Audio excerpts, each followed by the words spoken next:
यही ध्यान है। जो वर्तमान है, जो वर्तमान में जी, इसीलिए इसको प्रेजेंट कहा गया। प्रेजेंट मतलब तोहफा। जो वर्तमान है वही आनंद है,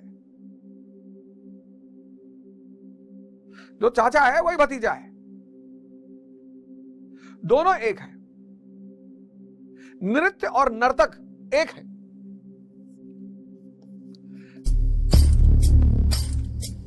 नृत्य और नर्तक एक है, इनको अलग नहीं कर पाओगे। यही तो है नटराज की अवधारणा कि जो भी आनंद की स्थिति में आएगा वो नाचेगा।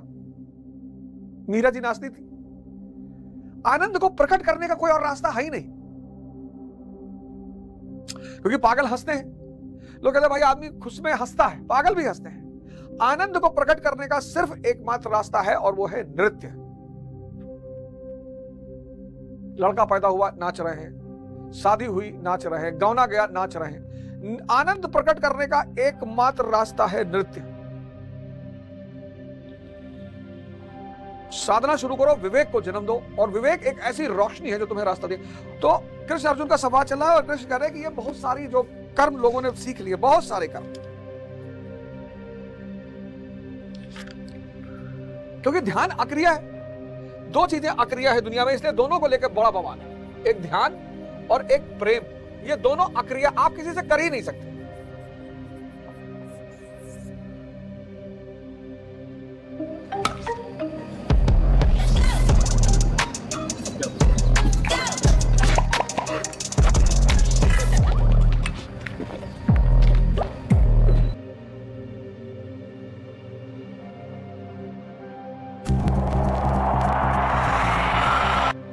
भाव से जाते हो उसको आनंद मिलता है, यही प्रेम है। वो अंदर की भाव स्थिति होना बहुत जरूरी है। इसीलिए झूठे प्रेमियों को कहना पड़ता है, तोहफा देना पड़ता है। और जो भजन बना वो यही है कि भाव के भूखे हैं भगवान, भाव के भूखे हैं भगवान। सुदामा उसका सबसे बड़ा एग्जाम्पल है। ये दोनों अक्रिया है। इसलिए दुनिया में 90% लोग, 98 में बोलूं तो ज्यादा अतिशयोक्ति नहीं होगी, इन दोनों को लेकर बहुत भ्रम में और बहुत परेशान है, और इन्हीं को के चक्कर में बड़ी सारी क्रियाएं पैदा करती।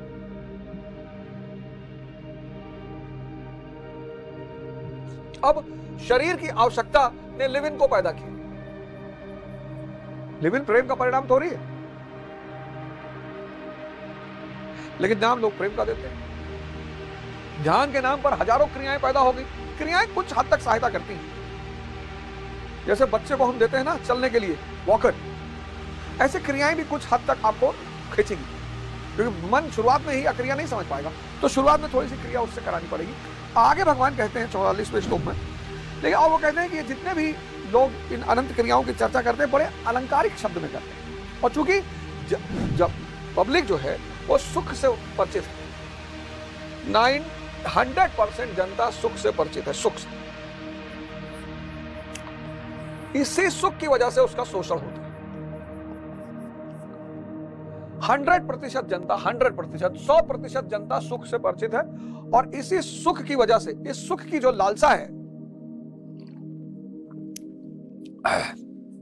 इस सुख की जो लालसा है, यही भ्रम पैदा करती है। और सुख भ्रम है, सुख भ्रम है ही नहीं। जितनी चीजें इंद्रिय विषय संयोग का परिणाम है वो सब भ्रम है। आप बुढ़े हो जाओगे, सब खत्म हो जाएगा, तब आपको पता चलेगा कि अरे यार ये तो सब इंद्रिय विषय संयोग था। आप इसीलिए हर बुजुर्ग आदमी समझदार हो जाता है। अपवाद तो सभी जगह है, और वो उस समझदारी को दूसरे को बताना चाहता है कि मत करो बेटा, एक समय आएगा जब ये सब बहुत दिक्कत देगी तुमको, लेकिन तब तक बहुत देर हो चुकी होती है। आप देखो जितने भी धार्मिक कृत्य हैं सब इसी को लेकर है, ये करोगे तो ये हो जाएगा। 21 सोमवार शंकर जी को जल चढ़ा दोगे तो अच्छा पति मिलेगा।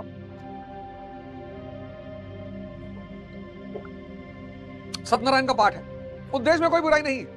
किसी बहाने मोहल्ले के 10 लोग आ गए हैं, पाठ हो रहा है, एक पॉजिटिविटी चल रही है, लेकिन परमात्मा की प्राप्ति इन सब क्रियाओं से नहीं होगी। वो सारी क्रियाओं के पार है। नहीं तो ये राजा महाराजा पूंजीपति ये खरीद लिए होते परमात्मा को, ये परमात्मा को खरीद लिए होते। तो आदमी के इसी सुख के कारण उसका शोषण होता है, सभी करते हैं। आदमी का सारा शोषण इसकी कामना छोड़ दे, शोषण खत्म। तब जिए किस लिए? आनंद के लिए। आनंद एक स्थिति है, यह एक स्थिति है, सत चित आनंद, इसके लिए जिए ना। यह एक स्थिति है, सत चित आनंद। चित सत्य की अवस्था में, सत्य की अवस्था में, विचार शून्य, कोई विचार नहीं।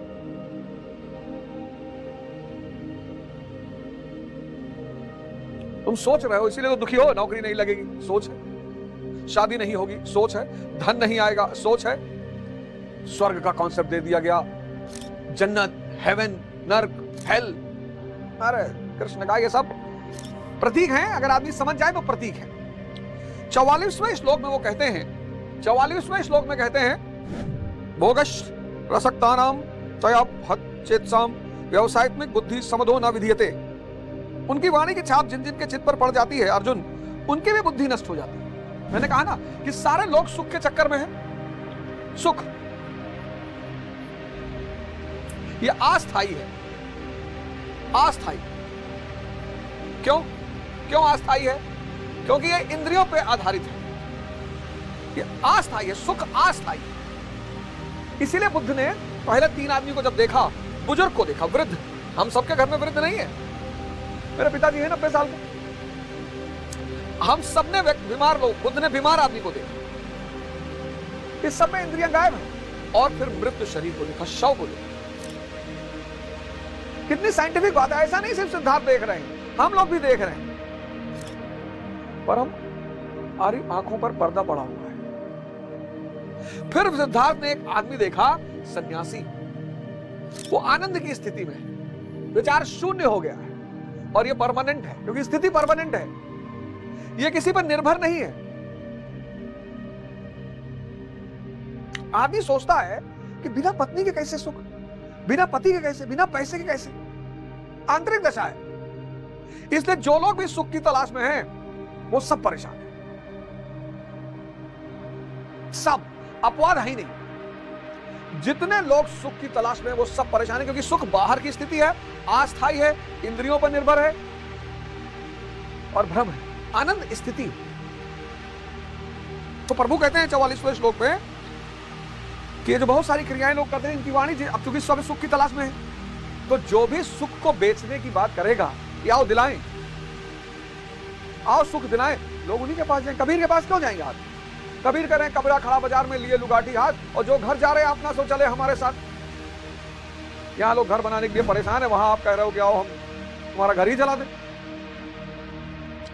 कबीरा खड़ा बाजार में लिए लुगाटी हाथ, और जो घर जा रहे हैं अपना सो चले हमारे साथ। कौन जाएगा?